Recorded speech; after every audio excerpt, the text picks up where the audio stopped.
Bismillahirrahmanirrahim. Good morning, grade 4. Today is your English class. Our today's topic is adjectives. What are adjectives? As I have told you in your last lecture that an adjective tells us more about a noun. For example, it's a rainy season, it's a hot season, it's a cold season. Adjective can be a color of something, it's a black cat, it's a pink teddy bear, or the size of something. You can say it's a big house, it's a big tree, it's a huge house, right? Small, tiny, medium, large, huge, gigantic, big, short, all these are used as adjectives. Adjective can be texture of something. For example, smooth, hard, fluffy.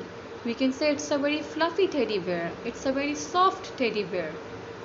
We can say rough, sticky, bumpy, slippery. The floor is very slippery.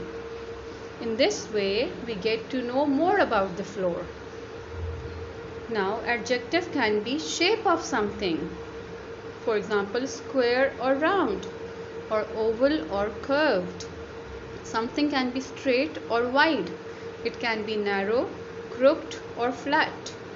These all can be used as adjectives. Now, you can see this worksheet on your screen. Circle the adjective and underline the nouns it describes.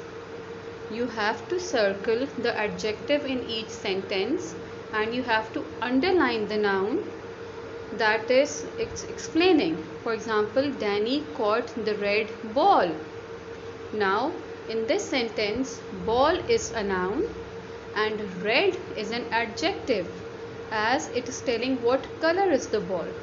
You have to do rest of it in the same way. Write a sentence describing a person and circle the adjectives. Over here you have to write a sentence of your own describing a person and then circle the adjective that you have used.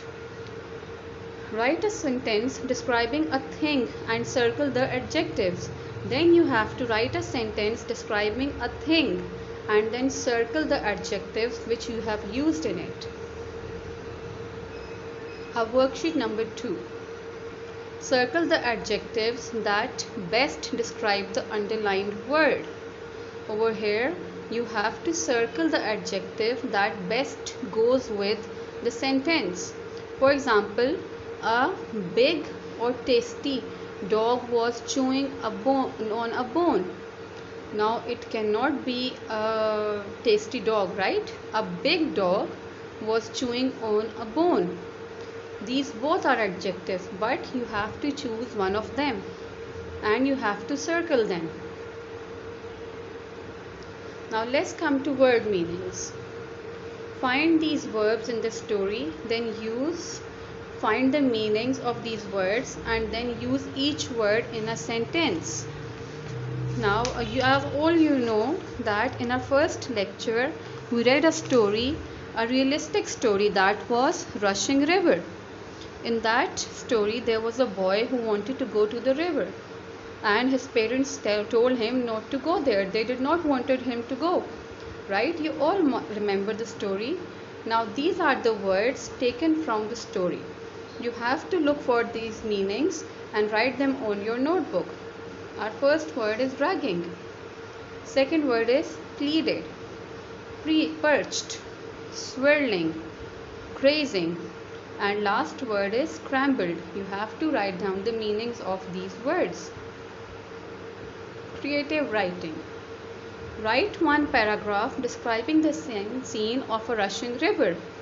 You have to write a paragraph, your own paragraph. You have to do creative writing. You have to think of different sentences and then write a paragraph about a rushing river. Imagine you are standing by a rushing river, make a chart and make notes to answer the question. You have to make a chart like this on the screen. You have to write points. Then you have to make a chart first. You will write some points that what do you see there? You see a river, or you can see things inside the river, or wind blowing, right? Anything you see there. Then you have to write what can you hear. You can hear the sound of the water, sound of the wind blow, or anything else you hear. Then you have to tell what are your feelings. What could you feel? You were afraid, you were scared, or anything. First you will make a chart. After making this chart will help you writing down a paragraph describing the scene of a rushing river. Your today's homework. Do worksheets on notebook, both the worksheets given in this video. Do page number 10, question 1 and 2 of word study and question 1 of writing on your notebook. That's all for today. Thank you.